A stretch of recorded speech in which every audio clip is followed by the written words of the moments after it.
Hi, and welcome to RootsTech Connect.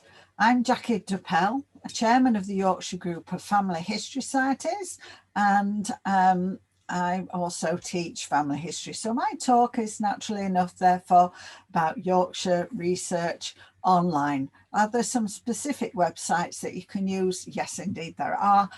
So we'll concentrate on those rather than general sources. So, of course, all this is my own work, and hopefully it's as accurate as it can be today as I'm recording it. But by the time you listen to it, things could have changed. Hopefully some new material online. So Yorkshire, God's own county, it's known as, and it has a special place in a lot of people's heart, from the current residents to those that have migrated from it or maybe come back to it.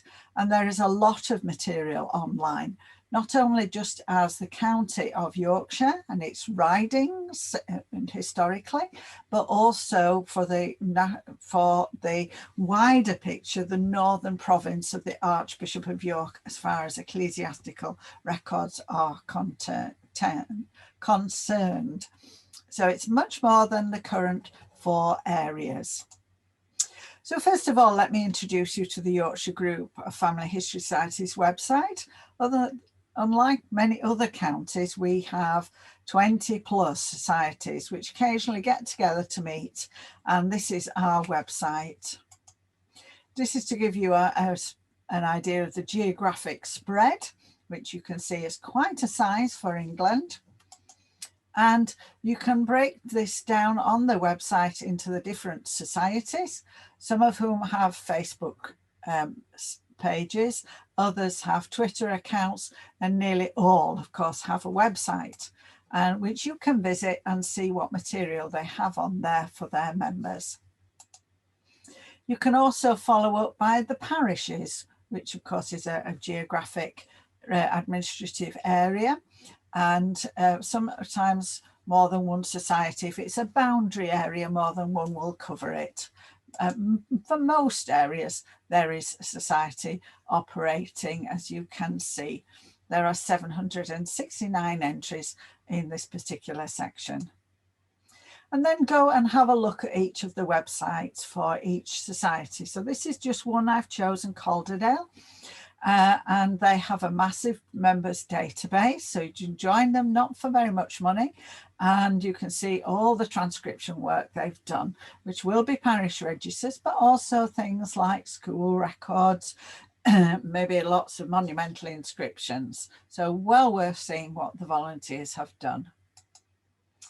Another volunteer site that's a must for many areas of the country, but in particular exceptional quantity of pages for Yorkshire, and that's Januki, genealogical information for the United Kingdom and Ireland. If you drill down by going to England, you will then get to the counties, and nearest the bottom of the alphabet, of course, you will find Yorkshire. But you can also click on the map, and there you've got it in the 3 parts, the 3 ridings. There's helpful pages all about Yorkshire and the different sections that they have material on the website on Januki, which is put together again by the volunteers. And there's also another really useful area, which is where is it in Yorkshire, because we can't know all the places and sometimes they're so small. It's broken down alphabetically, and you can see there how it expands out into a bigger place, then you can start to follow up your research. There's 250,000 pages on Januki for Yorkshire, so it continuously grows. There's also some useful information about definitions of terms. We've talked about ridings, but we also have wapentakes in Yorkshire, in the north of England, where you find that hundreds in the south. So quite a few of these diocese archdeaconries are important when it comes down to tracking your records and which archive and where they're held. There's a useful map showing the ridings and the centre, Ainsty and York, and also the wapentakes. So some of these names you will never have heard of, but they will be relevant for your research. There's a super map too of parishes. This will blow up enormously and help you find boundaries. And there are other ways to do it, as you'll see, but this is well worth using. Now, the National Archives for the United Kingdom has, for England, I should really say, has a catalogue, of course. And if we drill down on this website, through below the catalogue, you will see this section's called Find an Archive. And that searches 2,500 archives all at one go, which is really useful. But the other thing that's important when you go down in the section to Yorkshire and Humber, that some of these areas, these libraries, archives, museums, schools, have no other web presence for their archive material. And if you go in here, then there will be links to the addresses, contact details, or possibly their own catalogue if they do indeed have one. If we go back to basics of the methodology of doing family history search, these are the three major documentary categories: certificates, census, and parish registers. Well, what have we got for Yorkshire on these? Let's have a look. And let's just also think about some other sources that are special to Yorkshire. Deeds on the left, wills, newspapers, of course, for other areas too, and monumental inscriptions. And the middle picture, just as a reminder of dating, photographs. And in Yorkshire, we do have the National Media Museum where they have specialist curators, but you will also find that possibly in your own areas too. Now for certificates, the indexes to them, we have one of the local registrar index projects, very, very active for Yorkshire, the Yorkshire BMD. It regularly updates, and you can see the date as I'm speaking to you in November. And you can also see that we have 3 buttons. And if you click on each of the buttons in turn, it will give you the coverage. And it's always really useful to understand the coverage of a website before you spend hours looking through it. If we have a look around the edges of this website, you can see the local authorities that allow their local registrars to participate. And they, of course, are the primary index. Sheffield, just to point out, is not around the edges, and not every registrar is involved, as I've said. It's important to remember that.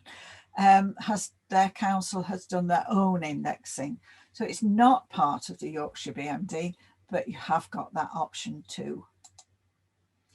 I've said about the content. So we've got Church of England marriages, we've got civil marriages, so not taking place in a church at all.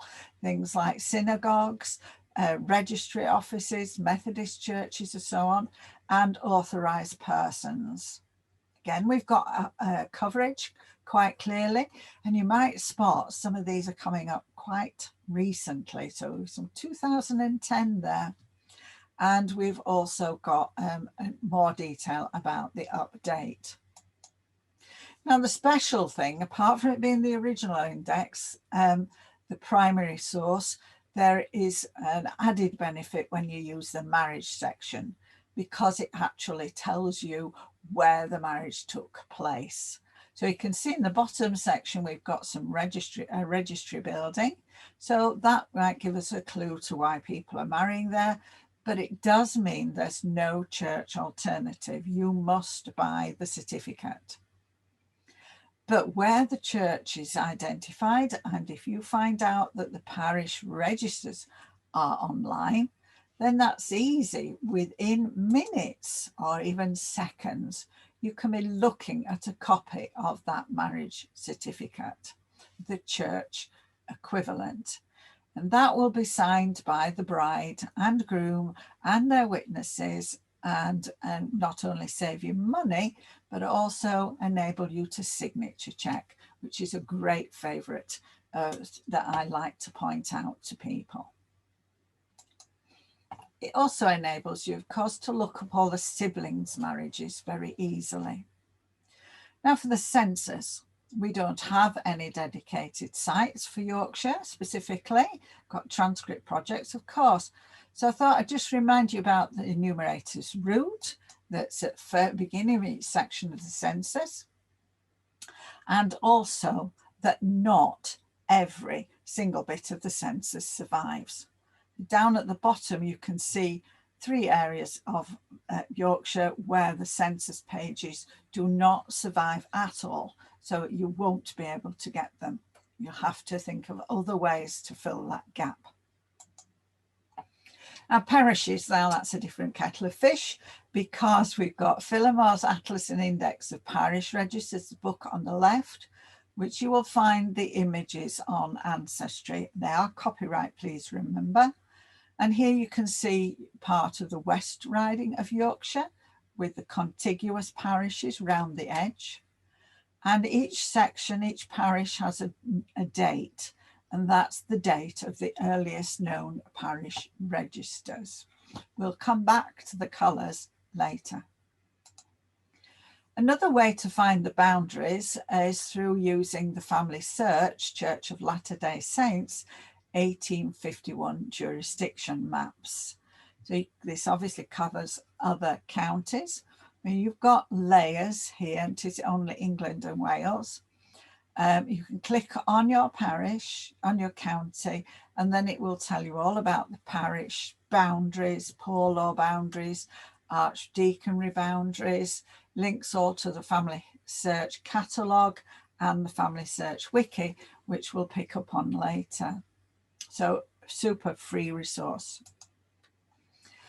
Last thing I think I'm mentioning on Januki is this, all the material from this copyright book by Colin Blanchard Withers, which tells you where the registers are deposited. So in this case, the East Yorkshire Record Office.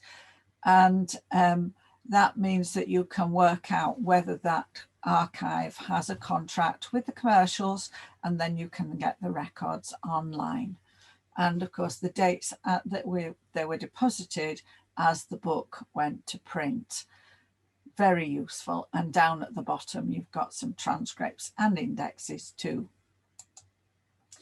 Every archive should have a collection guide on it somewhere, and these are the ones for the West Yorkshire Archive Service. We've got lists of parish registers, nonconformist records, bishops' transcripts, wills, Roman Catholic records, police records, First World War, etc. So it's listing what they've got. Then you want to know, are these records online? This is North Yorkshire's Record Office website, and a reminder that most archives have their own online catalogues, which may be at item level, so they're catalogued down to personal names, or they might just be at collection level, saying that they've got a large collection from a particular estate. Really, it's all a gold mine inside. Nobody knows exactly what's there. So, card catalogue on Ancestry, why not put in Yorkshire or West Yorkshire as I have?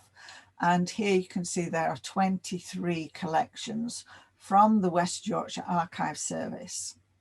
Now, these may be West Riding, and if that's the case, they'll be including areas that are in North Yorkshire today, possibly South Yorkshire, and even other counties as the boundaries have changed.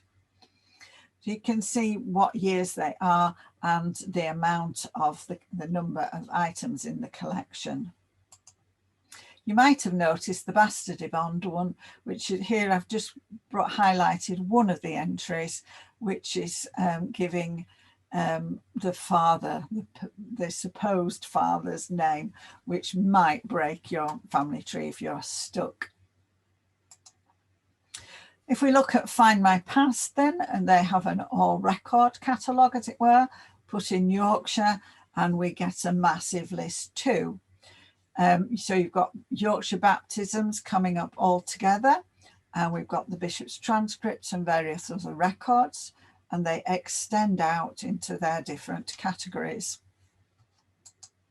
What you will find on Find My Past is that you have more Yorkshire material than Ancestry, because it has worked with the consortium, which was 7 archives. But you will also find a lot of material from the family history societies, who work closely with Find My Past and receive commission royalties for their voluntary transcripts. So well worth having a look, and that will be linked under this Yorkshire baptisms, etc. heading. FamilySearch Wiki, we've already mentioned that from the 1851 jurisdictions, but here are the specific pages, and again links to the parish breakdown here at the bottom, and you've also got links here where they take you to further information. And it will also list, as you can see, extensive material which will be found on FamilySearch. Some of this may duplicate on the commercial sites, may not be indexed on here, or maybe not indexed on the commercials. Sometimes you can work these two together to complement each other nicely. A special source just for Yorkshire, well, not exclusively, but in Yorkshire, are the deeds registries, where it was customary but never compulsory to register houses, properties, churches, mills, factories for security of ownership. There again are the 3 ridings, so such as Sheffield, which is now in South Yorkshire, was under the West Riding, so those records will still be in one big collection. You can see the dates they go back to, they're really early, but not online. They are indexed by names, as you can see this big book, so unless you can visit, then you might have to take up the opportunity of paying for their research services. But it can be quite useful for family history, certainly good for house history and land history, etc. There is one tiny bit of the North Riding Registry, and there is a syllabus, a handout that goes with this talk, so you don't obviously have to remember all that I'm saying. And you can see here that has been a study to do with women, female ownership of land. And this has a book complementing it. So there is a small section indexed online, which is really quite interesting to use. Just an example of a deed, and a reminder that as we get further back in time, we will need paleography skills. So this is a typed one at the left, which is more modern, it's 1950s. The handwritten one dates from 1820.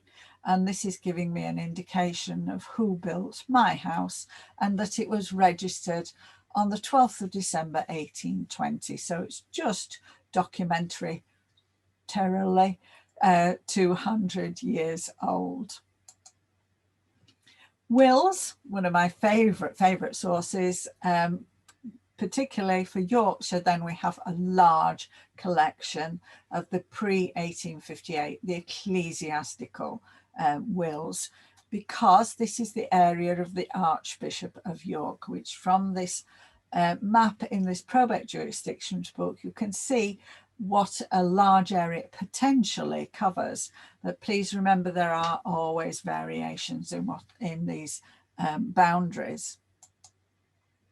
And because these are the Borthwick records, you will find them on Find My Past. And as you can just see from that insert, they go back a long way. And wills are so useful for cross-checking, particularly in the time of parish registers when you don't have the same cross-referencing material.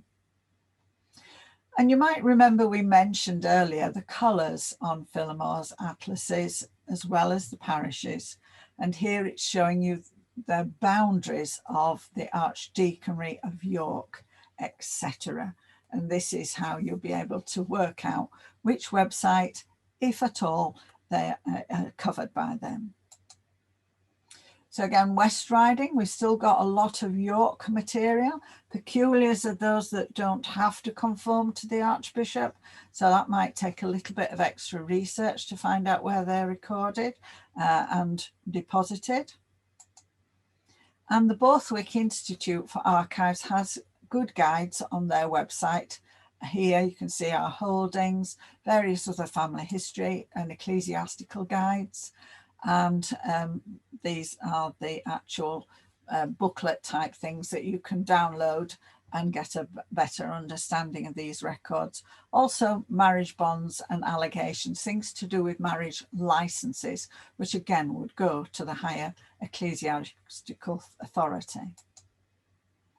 Now in the North Riding, we don't see York being mentioned at all in this legend, and that's because the records were under different authority and are stored in a different archive today, and that means that you will find those records on Ancestry. So here we have the Yorkshire Probate pages for Ancestry.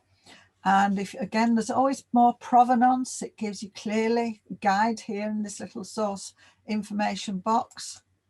And it goes on to give you more details too. But just note, please, at the current time, it says the records in this collection on Ancestry are from the following 2 jurisdictions. So that's Richmond and Knaresborough, and the Peculiar of Massam. Those records are not yet on Ancestry as I speak. Burials then, where are people laid to rest? That's always interesting. What's on the gravestone, etc. Does that provide clues to the family, where they lived, occupations, etc.? And we have this rather nice free Yorkshire Burials site growing, not county-wise just yet, but some super records with maps of the plots, the transcriptions of the gravestones, and as I say, it's growing all the time. So you just need to register with a free account and see how you get on. Now, a really special site for Yorkshire, again back to the Archbishopric of York, are the cause papers. So these are the ecclesiastical authorities. And this site, funded by the Andrew Mellon Foundation, is indexing these papers between 1300 and 1858. And it's fabulous because you can search by any keyword whatsoever. So family names or projects or fish, fowl, plants, anything you want to think about. And that's the search box there. So when you've done your search terms, it's people who are misbehaving in the eyes of the church. So you may get people not paying their tithes, as you can see here. And it gives you an indication of what people are growing in 1895 rather, which is in itself quite interesting. But because it's the church courts and they're known as the bawdy courts, you can see here that they're about people's morals and the fact that they're misbehaving in the sight of the church or their neighbours, in fact. And you will maybe get witness statements. But again, although the images are free, then it may take a little bit of reading. But you will be going in by a name, so you will have a bit of a start. Hearth Tax is another early source, and here we have them filed in Yorkshire under their wapentake categories. And there are a lot of these online on the digital Hearth Tax website. Another early source that is receiving a lot of attention and funding, again, Andrew Mellon, is the Archbishop's Registers. And that at the present time is receiving a lot of interest because it's a documentation that covers the Black Death. And they are working to index these from 1225 to 1650 and make them searchable by the categories on screen. This project is not due to finish till 2016, but of course, again, it requires specialist skills to read what it says, but it's a good start if it's indexed and magic. A similar associated project is the Northern Way. Remember, these will be on the syllabus, which again has the same sort of funders, searchable by people and the places and the subject headings, etc. In Yorkshire, we have some we are lucky to have some specialist national museums that might help your research. Some of them have digitised material. So we have the Yorkshire Film Archive, which has lots of old films, of course. The National Coal Mining Museum, they have family history guides, but they have also digitised the Coal magazine, so where you're finding out about people and personnel as well as the industry. We have the National Railway Museum. Again, that's just a picture of the ambulance trains from their First World War commemoration projects, but they do have a link, as you can see, into guiding people for family history. They won't do it for you, but they will obviously put you on the right lines, as it were, and signpost you. There's another super archive based in Yorkshire, and that's the National Fairground Archive. You can read here. And if you have a look, there is an alphabetic A to Z list of documents that they've catalogued. So another useful resource if you've got interest in that line. Now, all those national archives did presentations for the Guild of One-Name Studies in 2018 at the conference I helped organise. Those talks are public and recorded, so you could have a listen.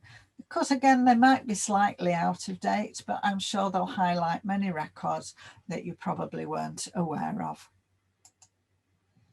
And the specialist Yorkshire Surnames Authority, George Redmonds, who was well known for his linguistic skills, latterly working with DNA to prove that the way that the language has changed does indeed be proved by the genes.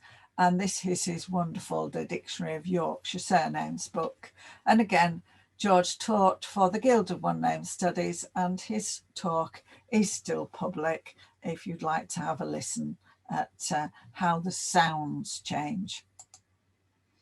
A commemorative work to George and his colleague David Hay is this Yorkshire Historical Surnames Dictionary. Just 4,000 words, but it'd be words you might pick up from inventories, from wills, all the sort of things that are really interesting. And you can see here the word Samaran, which is only noted in Yorkshire sources. So that's a nice website to use. So I've given you hopefully some ideas of specialist sites for researching your Yorkshire ancestors online. Of course, there are many more out there and a few more in the syllabus that is included in your RootsTech materials. So can I thank you again for listening. I hope you enjoy RootsTech Connect and listen and find the opportunity to listen to many of my colleagues as they present their different topics around the world. Thank you very much.